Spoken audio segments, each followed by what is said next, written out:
P.O., I'm starting today with the weather forecast. It will be bright and beautiful. Which brings us to the last P.O. positive or pet peeve of the year.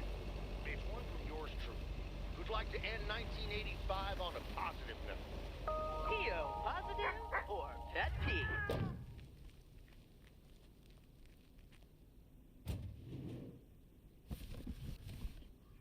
A belated Christmas gift? Maybe.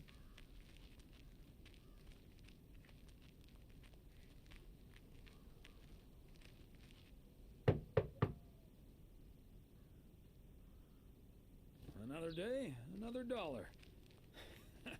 I'm starting to sound like Frank.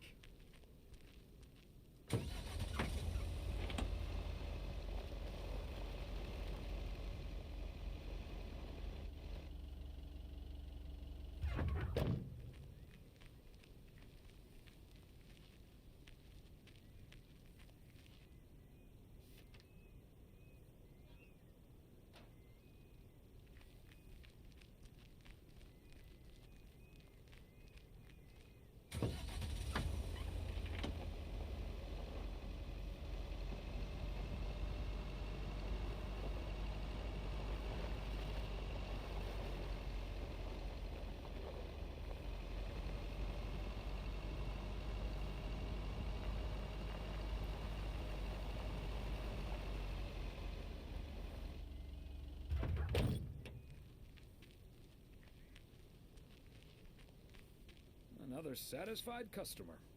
Unless it's Bill's.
Thomas, it's good to see you. Thanks again for the little chat we had yesterday evening. Don't mention it, Maureen. Was glad to help.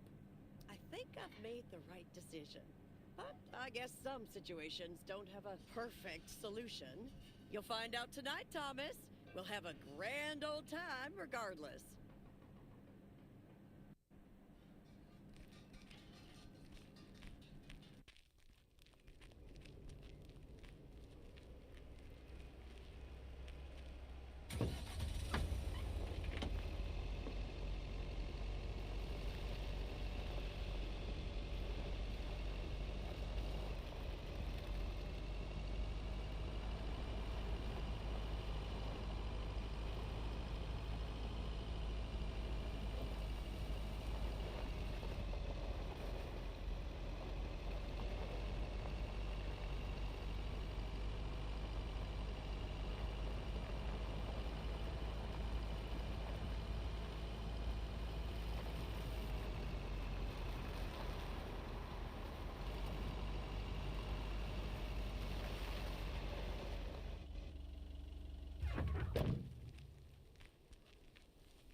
Thomas. We're about to do a little interview, but you're welcome to listen in.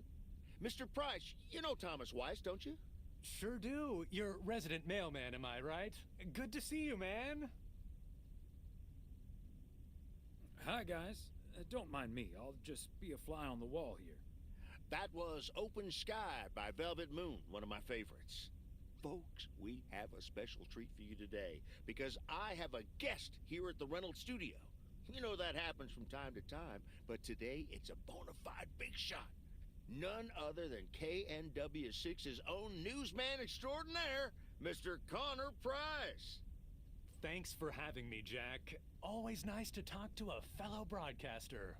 So, how long have you been doing this local show? Coming up on our 10th anniversary, Mr. Price. But you've been at KNW6 for longer than that, no? Yeah, it's been... Gosh, can you believe I started there way back in '66? As a segment producer on Portland Rise and Shine. Still remember the title of my first item, too. Is Poplin Still Poppin'? That's a great title. And yet, this is the first time you've come to Providence Oaks. First time staying a while, at any rate. So, Mr. Reynolds, how would you describe this town? Well, I'd say it's... Hey! Wait a minute. Who's interviewing who here? I'll ask the questions, thank you very much. Apologies, my friend. Just can't help myself. Always chasing the story, me. It's the commitment I've made to our viewers. The price guarantee. So, what stories are you chasing here in P.O.? Oh, you know, just trying to capture the old couleur locale. I must say, the people here are very friendly, and I hope the feeling's mutual. Right, Thomas? That's Thomas the mailman over there. But never mind, he's not mic'd. Yes, and no, I'm not. You don't say. Because we happen to have a little section called P.O. Positive or Pet Peeve. You might have heard of it? Can't say I have, but I do like the alliteration. Well, Lucinda Boyle called in a pet peeve yesterday, saying you were quite rude to her when she asked you for an autograph. Well, I'm sure that was a misunderstanding. See, I must have been on a really tight schedule, because otherwise I'd do anything for a fan. That's... The price guarantee, right? Sure. Anyway, we'll be back with Connor Price, KNW 6-star reporter, right after this. What the hell, Jack? Ambushing me like that live on air? Relax, just joshing you a little. But I'll let you plug the heck out of this Oregon Trail thing you're filming. How's that? We'll make sure everyone in town fully cooperates with your crew in the home stretch. Well, speaking of the home stretch, I better get back to my job as a serious broadcaster. It's been real, pal. Can you believe this guy? Sheesh.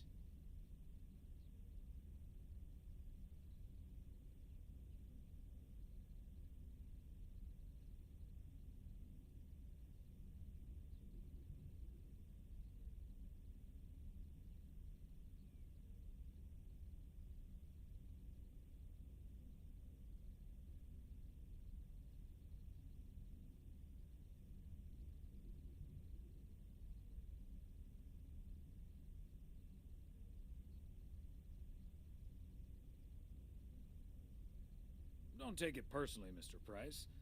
Jack's a swell guy. Huh. That's the thanks I get for stopping by amateur hour. Sorry you had to witness that, Thomas. Made for good radio, though, while it lasted anyway. I'll see you at Moe's tonight, yeah? You don't want to miss what Frank's been cooking up. Can't wait. See you there.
Okay, let's get this to its destination.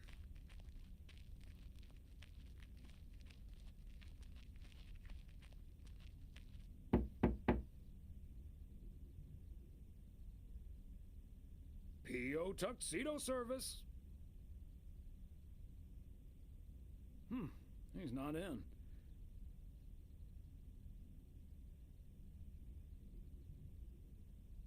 I should probably leave it with Ilsa then.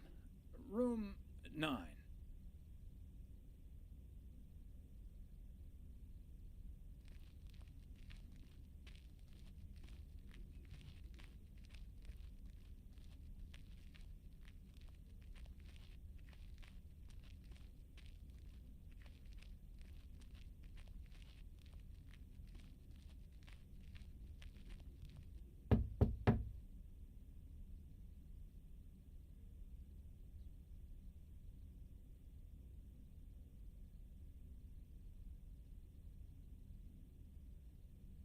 Knock, knock.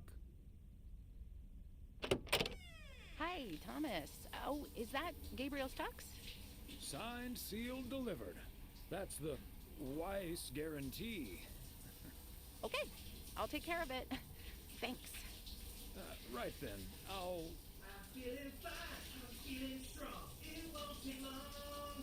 Ooh, when I use my witchcraft. Ooh, ooh. When I use my witchcraft. Ooh, ooh, yeah. Well, Great. So,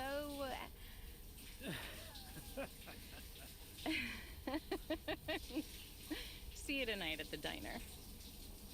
Oh, and thank you. my pleasure, Ilsa.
last delivery of 1985. A momentous occasion, to be sure.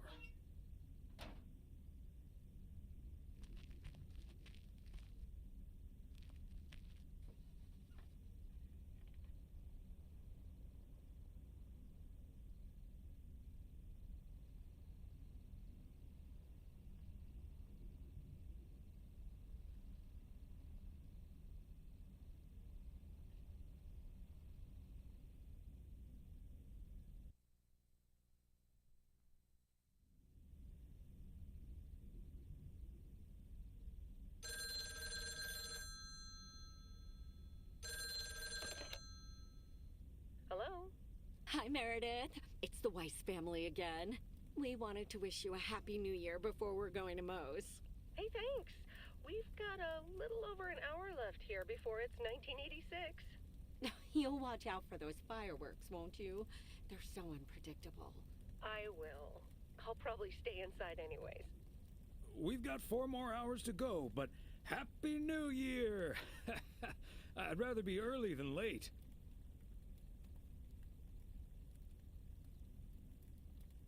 Are you going anywhere to celebrate? Thanks, Dad. We're all a bit drained after making the deadline. Some guys from the office were going to do a ER Kung Fu tournament, but I didn't feel like it. A Kung Fu tournament? On New Year's Eve? Yes, Mom, it's a video game. But Tess and I are going to watch Trading Places instead at my place. I think that New Year's Eve is overrated anyway. People seem to think it must be the best night of the year, but all you usually get is a lot of drama and a solid hangover. My New Year's resolution was not to make a big deal out of New Year's Eve anymore. And it looks like I'm not going to break it. But don't let that ruin your evening. I totally understand you, Meredith. My best New Year's Eve was actually one I spent all by myself.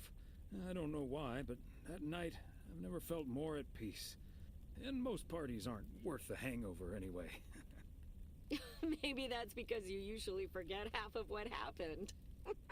Sorry, Meredith. Your father's memory needs a little grease between the hinges. Like starting the car in time before going to Moe's? Bingo! Okay, guys, I won't hold you up. Have a great evening, and a Happy New Year. Love you.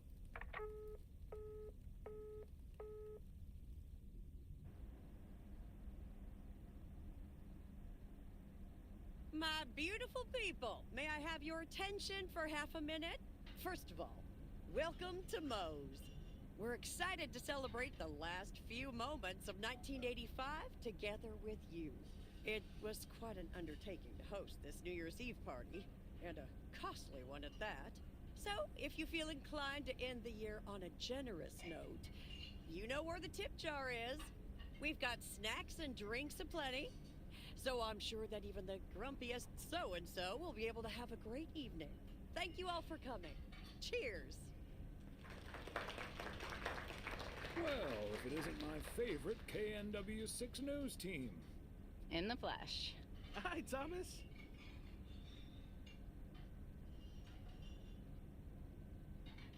Nice tuxedo, Gabriel. Thank you. And thanks for making sure I got it. I put it on right after I got out of that shower. He toweled off first. Don't worry. There we go. Champagne for my real friends and real pain for my sham friends.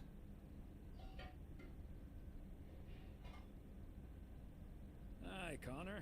So, is the segment on Providence Oaks in the can yet? Almost, my friend. Still have to shoot the countdown to the new year.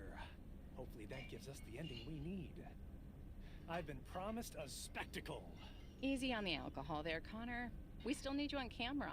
Can't have you slurring your words.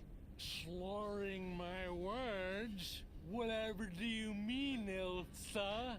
Quit fooling, you guys. It's getting close to midnight. Let's set up and get ready. Showtime. Okay, getting into character. See you on the flip side, mailman. Hi, honey. There goes that Connor Price.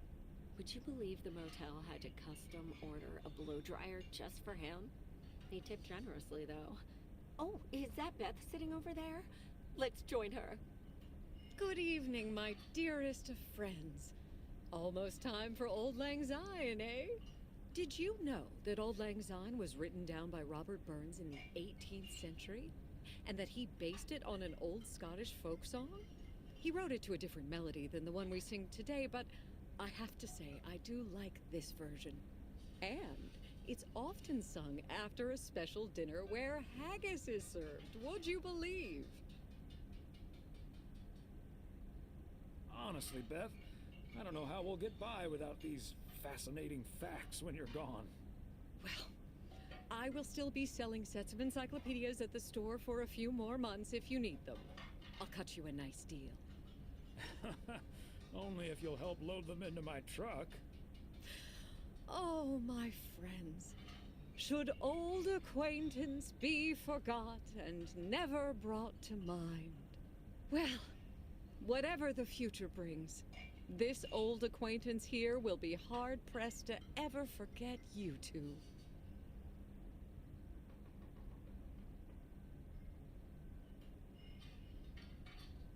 I hope that's a good thing. I'm sure we're memorable in a good way. So are you, dear Bethy. And like you said at Christmas dinner, even if the reasons for change are sometimes out of our hands, let's focus on the new beginnings that come along with them. And what better time for new beginnings than New Year's Eve?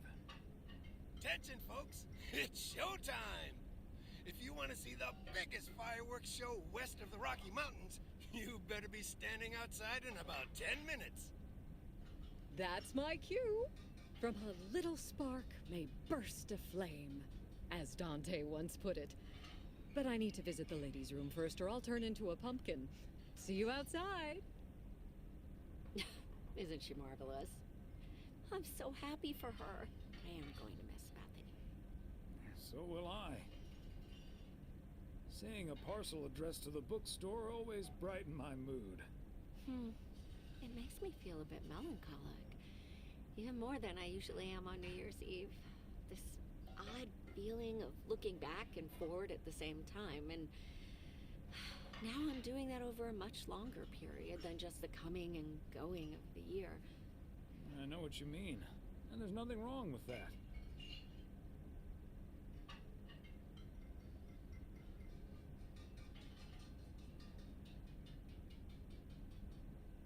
It's good to have something to look forward to. And we sure have something to look forward to, don't we? I guess that's what's most important in life. But let's enjoy the here and now instead. Our wise and beautiful daughter just taught us not to demand that this should be the best evening of the year. But we're allowed to try it, right? So this is where my speech ends, my dear husband.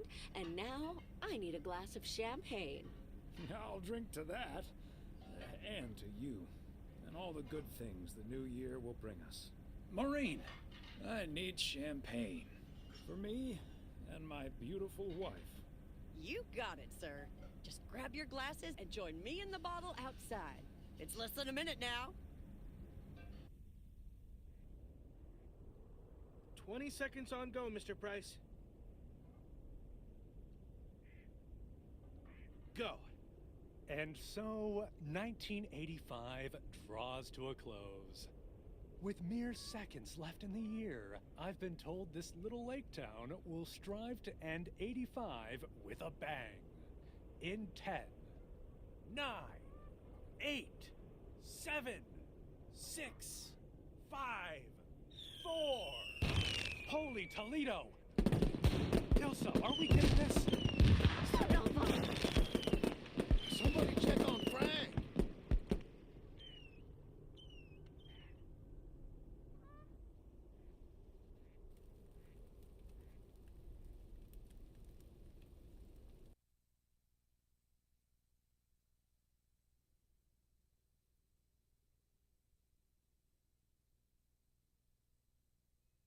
That sure sounds like a delicious eggnog recipe. Hurry up, dear. It's coming up next. Yes, don't get too excited now. It's just a preview, remember? And now, a man with a very special New Year's resolution. And he's going to tell us all about it. Isn't that right, Sybil? Absolutely, Bob. It's none other than our roving reporter, Connor Price. Connor, my dear, where in blazes are you? Well, Sybil, I'm in beautiful Providence Oaks, wishing you and Bob and our viewers a joyful 1986. And as for my New Year's resolution, Bob, why, it's my very special price guarantee to all of you that I will be sharing gripping tales and intimate portraits from all over Oregon in an all-new series of special reports on small-town America. Part 1 will air tonight at 8, right here on KNW6. And it will be all about the gorgeous little lake town where I was fortunate enough to spend the waning days of 1985. Here, let's take a look at an exclusive sneak peek. Providence Oaks, an idyllic town by a lake just south of Melville. It's where this reporter counted down to 1986. And although, unfortunately, the fireworks started a little early, so we didn't quite manage to catch them on tape. Take it from me, it was quite the spectacle, courtesy of postal worker Frank Coleman. Just a faulty batch of leftover 4th of July material, I guess. Not mine, anyway. No siree. But I'm all right, folks. Really, everyone can stop calling me at home. I'm A-OK. And perhaps that encapsulates the true nature of Providence Oaks, or P.O., as it's called by those who know and love it. It's a town where, even when things don't go as planned, folks will be all right and A-OK. It's just, you know, we help each other out, and there's nothing we can't fix. A town where first impressions can be deceiving. This town may look sleepy from the outside, but trust me, there's always so much stuff to do and take care of. Ugh. A town where generations have grown up. It's a great place to raise kids, and also a great place to have been raised as a kid. Myself, I mean, back when I was a kid, being raised here. Was that okay? A town where patience is still a virtue. To be honest, I'm not entirely sure if this is where I'll find what I'm looking for, but I do know I can keep looking here for as long as I want, and that feels great. A town full of unique individuals that, deep down, have more in common than you'd think. The average Providence Okian probably doesn't exist. We do tend to keep to ourselves until someone needs us. Then we show up. Always. A town you can't help but love. You know, I just think it's the best place in the whole wide world. Sue me. And where everyone has a story to tell. To me, it's all about the people. Because... Yes, well, leave it to the mailman to say it best. This is home. Indeed. Providence Oaks, like so many other places in our great state of Oregon, is a small town with a big heart. This is Connor Price, KNW6, P.O.